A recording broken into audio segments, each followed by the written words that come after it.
তুফানের নিচে যখন নৌকাটা যায় বা লঞ্চটা যায় তখন গ্রামের কোনো গাছপালা দেখা যায় না, গ্রামের কিচ্ছু দেখা যায় না, আর মেঘ আর ওই মানে তুফান।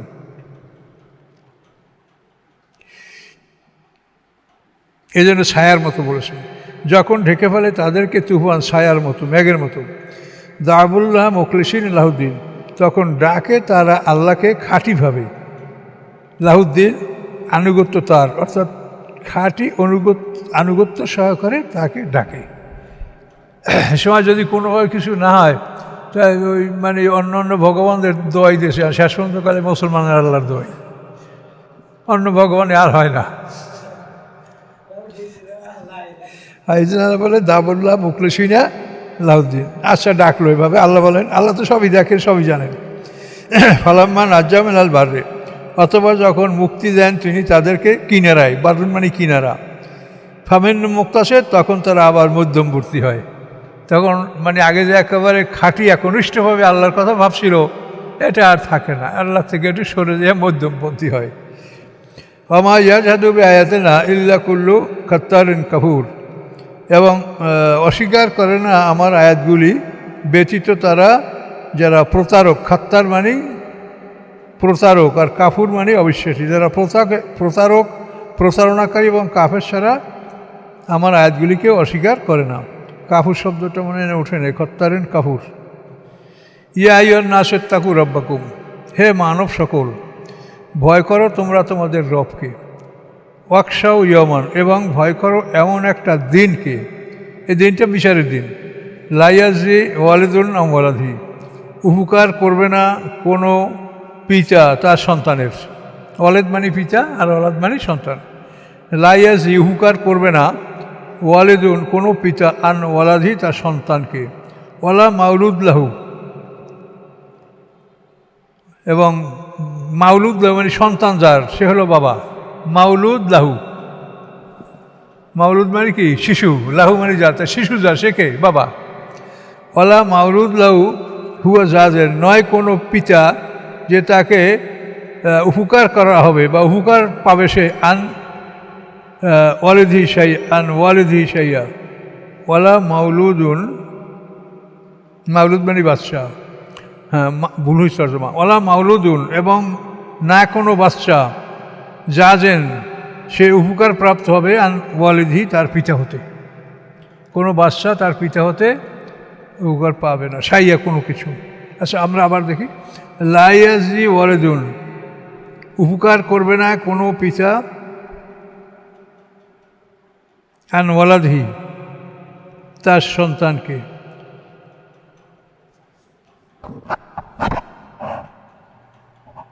ঠিক আছে,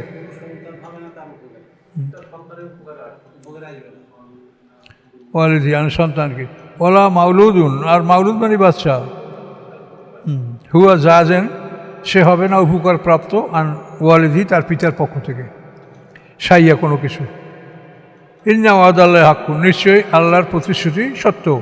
ফালা তাগুররান্নাকুমুল হায়াতুদ দুনিয়া, ধোকা না দেয় যেন তোমাদেরকে দুনিয়ার জীবন। দুনিয়ার জীবনটা কি তোমরা যদি চূড়ান্ত মনে করো, সব সুখ শান্তি এখানেই শেষ মনে করো, তা এটা ধোকা হবে।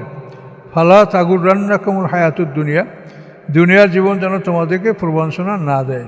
ওয়ালা ইয়াগুররান্নাকুম বিল্লাহিল গারুর, এবং তোমাদেরকে যেন ধোকা না দেয় আল্লাহর ব্যাপারে। আল্লাহর ব্যাপারে ধোকা খাওয়ার ব্যাপার হলো, শয়তানে বলে এই পাপ করবো ভয় নেই, আল্লাহ মাফ করে দিবে, সে ক্ষমাশীল। শয়তান এভাবে অন্যায় করার জন্য উৎসাহিত করে। আল্লাহ বলছেন না, এটা তুমি ধোকা খাবে না, তুমি আমার আইনকে মানো, আমার আইন যা সেটা দেখো, সেই ভেবে আমি বিচার করব।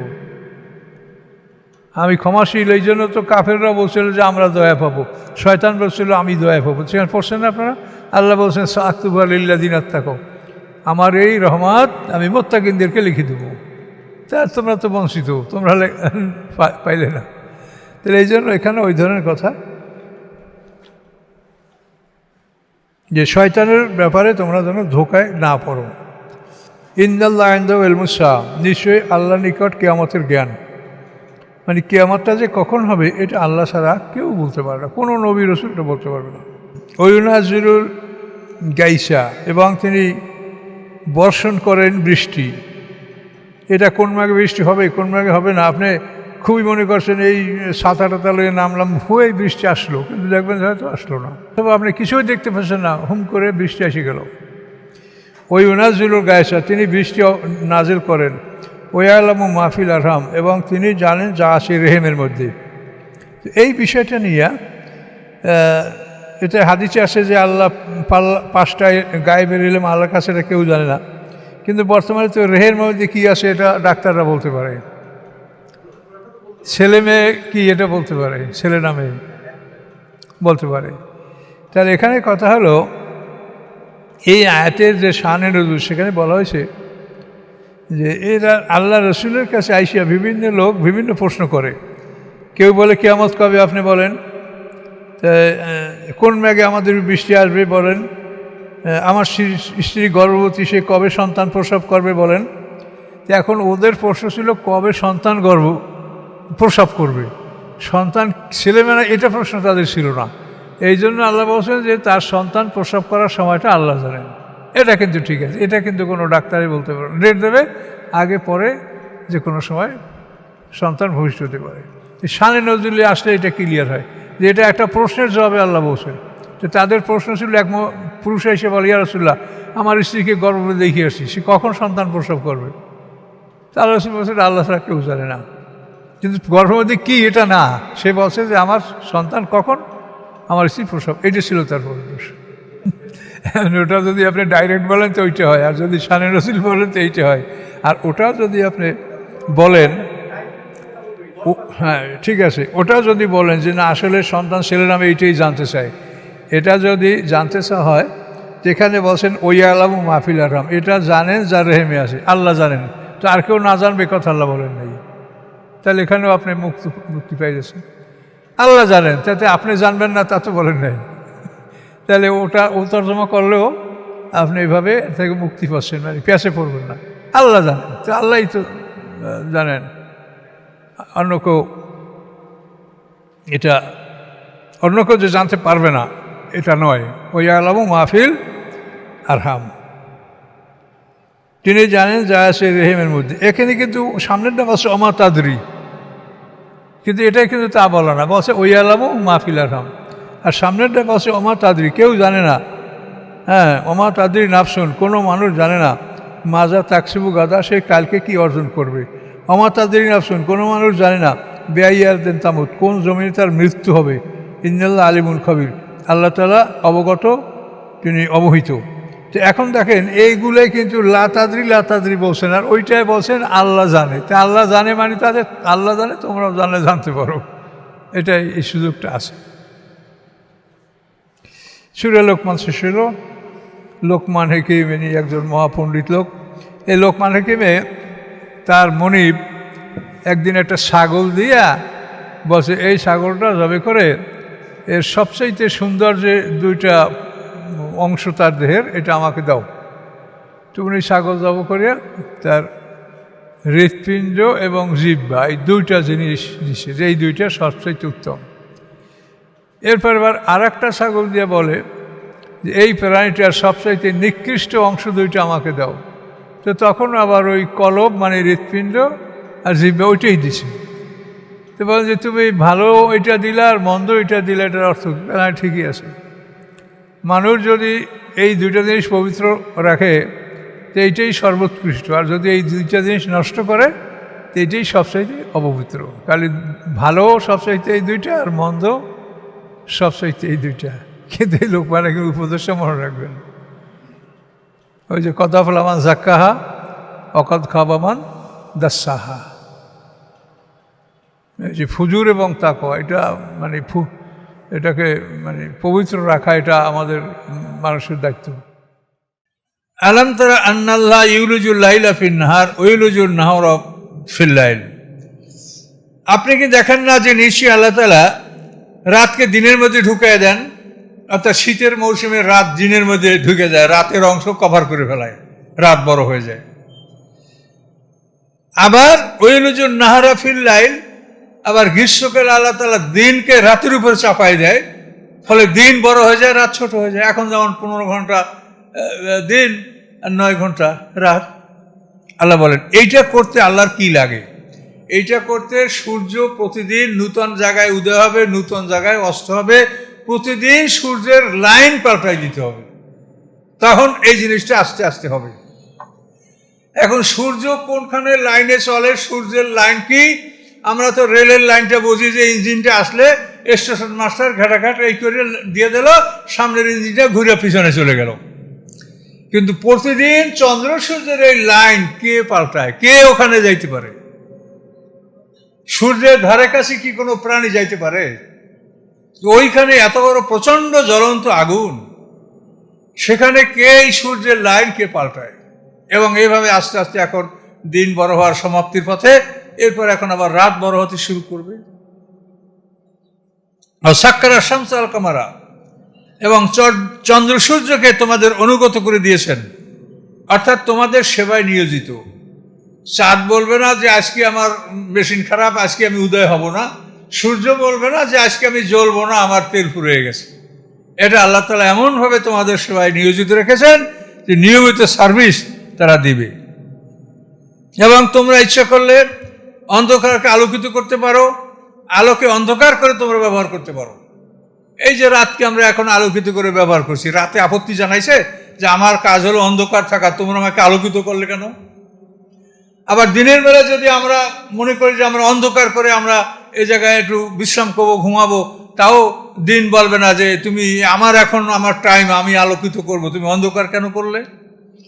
এই জন্য আল্লাহ বলে যেটাকে তোমাদের অনুগত করে সৃষ্টি করা হয়েছে, এটা তোমাদের সেবার জন্য এদেরকে নিয়োজিত করা হয়েছে। কুল্লু ইয়াজরি ইলা আজালিন মুসাম্মা, এবং এরা প্রত্যেকে নির্ধারিত সময় পর্যন্ত গতিশীল, চলমান। অর্থাৎ পৃথিবী ধ্বংস হওয়ার পূর্বক্ষণ পর্যন্ত এদের চলার গতি এরা চলবে, এবং ওই সময় এরা ধ্বংসপ্রাপ্ত হবে।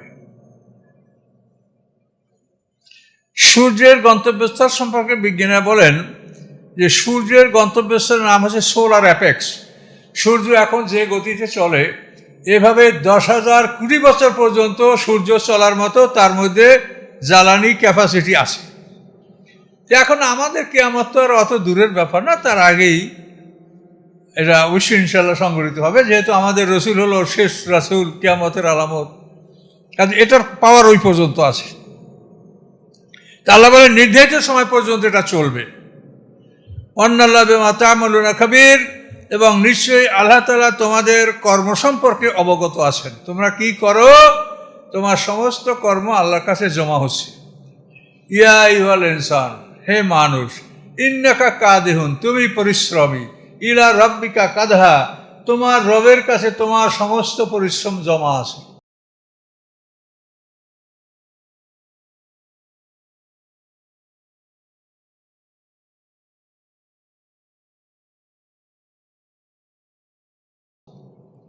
যে তুমি আল্লাহর দিনের পক্ষে পরিশ্রম করছো, না আল্লাহর দিনকে ধ্বংস করার জন্য পরিশ্রম করছো? তুমি আল্লাহর রাস্তা সিরাতাল মুস্তাকিম প্রতিষ্ঠার জন্য চেষ্টা করছো, না এই রাস্তাটাকে অবরুদ্ধ করার জন্য চেষ্টা করছো? তুমি নামাজ পড়ো অথচ আল্লাহর রাস্তা প্রতিষ্ঠিত হোক, আল্লাহর আইন কায়েম হোক, এটা তুমি মনে মনে ঘৃণা করছো। এরকম আমাদের মধ্যে লোক আছে না? কাজে আল্লাহ বলেন তোমার সমস্ত পরিশ্রম আমার কাছে জমা আছে, তুমি দেখতে পাবা। ইয়াউমা তুবলা সারায়ের, সেদিন সমস্ত গোপন রহস্যগুলি উন্মুক্ত করা হবে। অহুসলা মাফিস সুদূর, অন্তরে যা কিছু আছে সব বের করে নিয়ে আসা হবে। কার বিরুদ্ধে তুমি হিংসা বিদ্বেষ পোষণ করেছো, কার বিরুদ্ধে তুমি খারাপ আচরণ করেছো, মনের মধ্যে খারাপ অবস্থা তুমি লালন করেছো, এগুলি সব সেদিন প্রকাশিত হবে। জালিকা, এই যা কিছু বলা হলো, বিআন্নাল্লাহুল হক, নিশ্চয়ই আল্লাহ হচ্ছেন সত্য, ওয়ান্না মা ইয়াদুনা মিন দুনিল বাতিল, এবং আল্লাহ ছাড়া ওরা যাদেরকে ডাকে তারা হচ্ছে বাতিল। আল্লাহ হক, আল্লাহ সত্য, এবং আল্লাহ ছাড়া যাদেরকে ডাকা হয় সবই বাতিল, এতে কোনো সন্দেহ নাই। ওয়ান্নাল্লাহুল আলিয়ুল কাবীর, এবং নিশ্চয়ই আল্লাহ তাআলা সবার উপরে সবার বড়। আল্লাহ তাআলা সবার উপরে সবার বড়। এই পৃথিবী এটা একটা সিস্টেমে চলে, সবাই তার উপরওয়ালাকে ভয় করে, কে ঠিক কিনা? প্রাইমারি স্কুলের মাস্টার চিন্তা করে যে ডিও সাহেব বা থানা স্কুল অফিসার কি বলে, উনি এসে দেখলে তাহলে তোমার চাকরি যাবে, এই বড়ওয়ালা এই উপরওয়ালার ভয়তে ওরা টাইম মেনটেন করে চাকরি করে। আচ্ছা, আবার এই থানা অফিসার সে ডিস্ট্রিক্ট অফিসারকে ভয় করে, ডিস্ট্রিক্ট অফিসার ডিজিকে ভয় করে, ডিজি শিক্ষামন্ত্রীকে ভয় করে, শিক্ষামন্ত্রী রাষ্ট্রপতিকে ভয় করে। এখন আল্লাহ বলেন এই যে তোমরা একে একে উপরে ভয় করছো, উপরওয়ালাকে ভয় করছো, আমি সবাই উপরওয়ালা। কি ঠিক কিনা? সবাই উপরে উপরওয়ালাকে, এই জন্য বসে আলিজুল কাবির, যে আমি সবার উপরে এবং সবার বড়। কোনো সন্দেহ আছে? কাজে উপরওয়ালাকে ভয় করেন, কিন্তু সর্বশেষ উপরওয়ালাকে তাকে চেনেন, যে সর্বশেষ উপরওয়ালা কে তাকে জানেন। আলম তারা আন্নাল ফুলকা তাজিফিল বাহরে বিনিমাতিল্লাহ। হে রাসূল, আপনি কি দেখেন না? রাসূলকে উদ্দেশ্য করে আমাদেরকে বলা হচ্ছে যে নিশ্চয়ই বোঝাই নৌকাগুলি নদীতে চলে বিনিমাতিল্লাহ, আল্লাহর নিয়ামত নিয়া, তোমাদের ব্যবসা বাণিজ্য জীবিকা জীবন সামগ্রী নিয়ে নদীতে চলে। লিউরিয়াকুম মিন আয়াতিহি, এবং এই নদীতে চলার মধ্যে হলো আল্লাহ তাআলা তোমাদেরকে তার নিদর্শন দেখান। কত মানে পৃথিবীর কত বড় বড় জাহাজ, পৃথিবীর সবচাইতে বড় জাহাজ হলো তার ওজন 4 লক্ষ টন, 20 টন জাহাজ, তেলবাহী সবচেয়ে বড় জাহাজ। তারপরে কুইন এলিজাবেথ II, এই জাহাজটা হলো 1,57,000 হর্স পাওয়ার জাহাজ, 1,57,000 হর্স। আমাদের বাংলাদেশে যে স্টিমারগুলি চলে এগুলি 1250 হর্স পাওয়ার মাত্র। এই যে আমাদের বাংলাদেশে খুলনা, ঢাকা, ঢাকা থেকে বরিশাল যে স্টিমারগুলো চলে এর পাওয়ার হলো মাত্র 1250 হর্স। আর কুইন এলিজাবেথ II এর পাওয়ার হলো 1,57,000। সেই জাহাজ যদি আমাদের এই বঙ্গোপসাগর মোহনায় চালায় তো ছোটো নৌকার জাহাজ সব ডুবে যাবে। ওটা চলে ইংল্যান্ড থেকে আমেরিকা, আটলান্টিক মহাসাগর, এই সাগরে পাড়ি দেয় ও জাহাজ। ওটাকে ছোটো মোটো নদীতে ওকে চালানো যাবে না, ও ঢেউয়ে সব ডুবে যাবে। তো এই যে বড় বড় জাহাজগুলি আর উপকরণ সব তো আল্লাহ যুগাইছে, এবং এই জ্ঞান বুদ্ধি তো আল্লাহ মানুষকে দিয়েছে। হ্যাঁ, 1792-তে জেমস ওয়াট প্রথম বাষ্প ইঞ্জিন আবিষ্কার করে। এর থেকে ডেভেলপ হতে আজকে পৃথিবী ইঞ্জিনের কত ডেভেলপ করেছে। এখন এটাকে কিন্তু নূতন কিছু করা বলা যাবে না, এটা আল্লাহর করা জিনিস, সেইটাকে আমরা খুঁজে বাইর করি। আমরা নিজেরা কিছু করি না, ওটা আল্লাহ আগে করে রেখেছেন, সেইটা আমরা খুঁজে বের করি যে এইভাবে আল্লাহ এটা করে রেখেছেন। আর এইটাকে বের করাকে আমরা মনে করি আবিষ্কার, কিন্তু আসলে কি এটা আবিষ্কার? এই জন্য বুঝতে হবে যেটা আল্লাহ করে রেখেছেন, কিন্তু আমরা একদিন জানতাম না, এখন আমরা জেনেছি। ইন্না ফি যালিকা লাআয়াতিন লিকুল্লি সাব্বারিন শাকুর, নিশ্চয়ের মধ্যে আছে নিদর্শন প্রত্যেক ধৈর্যশীল এবং প্রত্যেক কৃতজ্ঞতা জ্ঞাপনকারী মানুষের জন্য। এর মধ্যে রয়েছে নিদর্শন। এই জাহাজ চলার মধ্যে বিরাট নিদর্শন। এই যে সমুদ্রের বাতাস যে প্রবাহিত হয়, এই বাতাসের প্রভাবে সমুদ্রের পানিটা একটা অবস্থার মধ্যে থাকে যাতে পানিটা স্বাভাবিক থাকে। এই বাতাস কমলে বা বাড়লে নানা রকম সমস্যা সৃষ্টি হবে।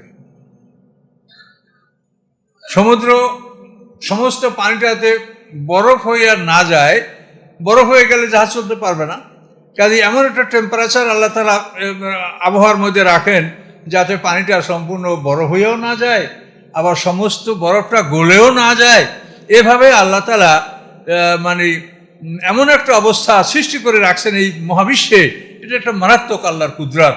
এই জন্য আল্লাহ বলছেন যে যারা ধৈর্যশীল এবং যারা কৃতজ্ঞতা জ্ঞাপন করে তাদের জন্য এর মধ্যে অনেক নিদর্শন আছে, যেটা বিজ্ঞানীরা আমাদের সাথে ভালো জানেন। ওয়াইজা গাশিয়া মাযুম কাজ জুলালে, যখন বড় বড় তুফান, বড় বড় ঢেউ তাদেরকে একেবারে ছায়ার মতো, মেঘের মতো তাদেরকে যখন ঢেকে ফেলে, তখন এই মানুষেরা দাওয়াল্লাহ মুখলিসিন লাহুদ্দিন, তখন একনিষ্ঠভাবে তারা আল্লাহকে ডাকে যে এই তুফানে মরে যাব, জাহাজ পড়ে যাবে। এবং তখন মুশরিকরা তাদের যে মূর্তি ছিল এগুলোকে নদীতে ফেলাই দেয়, ফেলাই দিয়ে তখন আল্লাহকে ডাকতে শুরু করে যে আল্লাহ, আমি এই সব ফেলাই দিছি, আপনি ছাড়া কেউ নাই। তার কারণ মুশরিকরাও তো আল্লাহর বিশ্বাস করে, কিন্তু ওরা পরকাল বিশ্বাস করে না, মরার পরে বিচার এটা বিশ্বাস করে না। কিন্তু এমনি আল্লাহর অস্তিত্ব সবাই স্বীকার করে। এই হিন্দুরাও দেখবেন সবাই আল্লাহর অস্তিত্ব স্বীকার করে, স্বর্গ আছে, নরক আছে, ন্যাক বদ সবাই তারাও কিন্তু মানে, কিন্তু শিরক করে। এলো বেরাম। এখন এই মহাবিপদে পড়লে ওরা ভগবান সব পানিতে ফেলাই দেয় এবং এককভাবে একনিষ্ঠভাবে আল্লাহকে ডাকে। ফালাম্মা নাজ্জামিনাল বারে, অতবার আল্লাহ যখন তাদেরকে কিনারায় মুক্তি দেন, ফামেন্নু মুক্তাসের, তখন অনেকেই তারা মধ্যমপন্থী হয়ে যায়, মধ্যমপন্থী, ভালো না মন্দ না, ওই মানে আর কিছু মনে থাকে না। ওমা ইয়াজহাদু বিআয়াতিনা ইল্লা কুল্লু খাত্তারিন কাফুর, এবং আল্লাহ বলেন আমার নিদর্শনগুলি একমাত্র অহংকারী অবিশ্বাসীরা ছাড়া কেউ এটাকে প্রত্যাখ্যান করে না।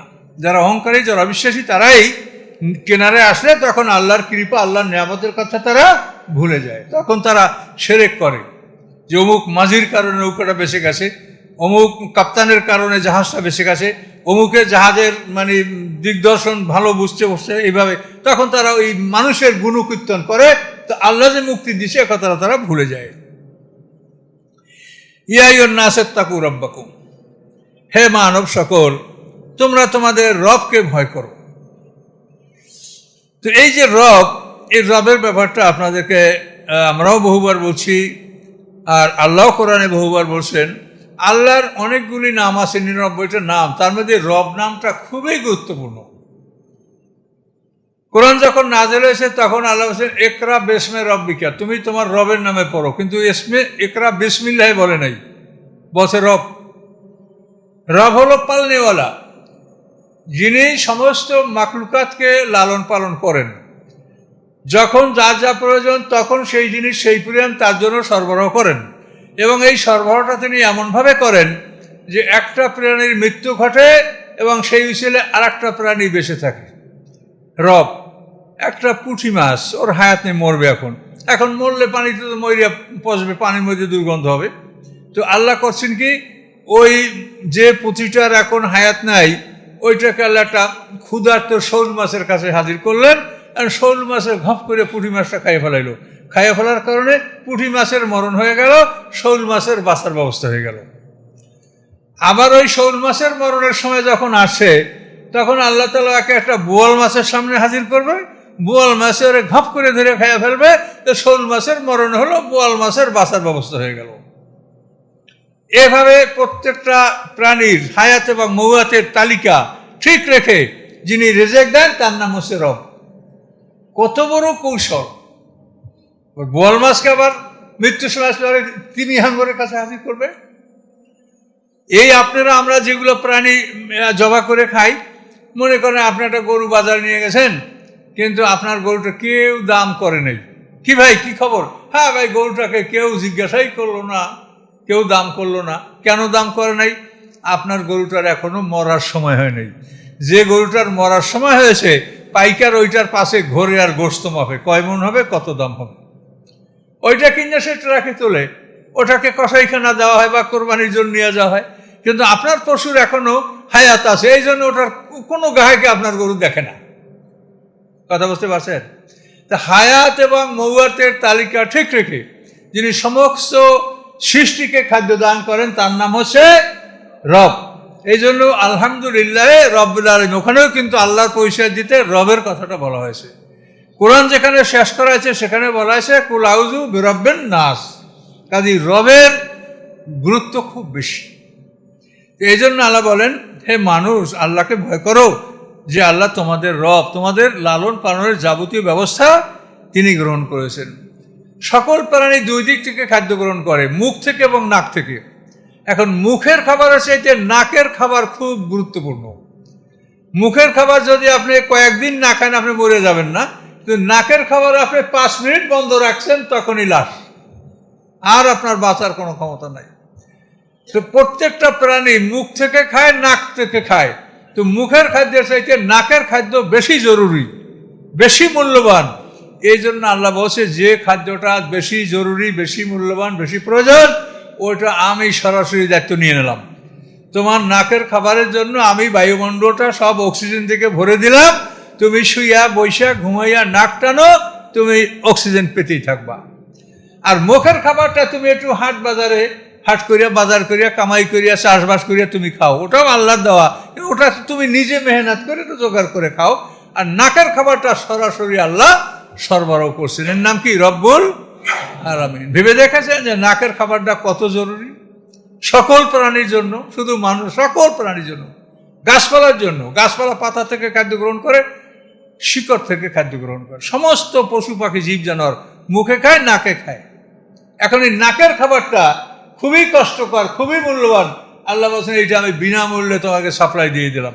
কিন্তু আল্লাহ বিনামূল্যে সাপ্লাই দেওয়ার কারণে আমরা আর এইটার কোনোদিন মূল্যায়নই করলাম না যে নাকের খাবারটা কোথা থেকে আসে, কিভাবে আসলো, কত দাম। এটা মূল্যায়ন না করা, এটা আমাদের জন্য খুবই দুঃখজনক ব্যাপার। তো আল্লাহ বলেন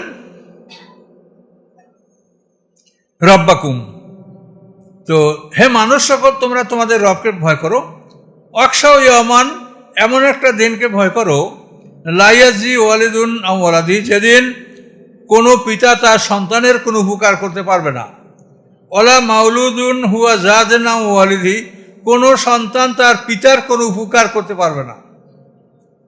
পিতা সন্তানের উপকার করতে পারবে না, সন্তান পিতার উপকার করতে পারবে না। সাইয়া, কোনো কিছুই না, শুধু আপনার আমল। সেদিন আপনার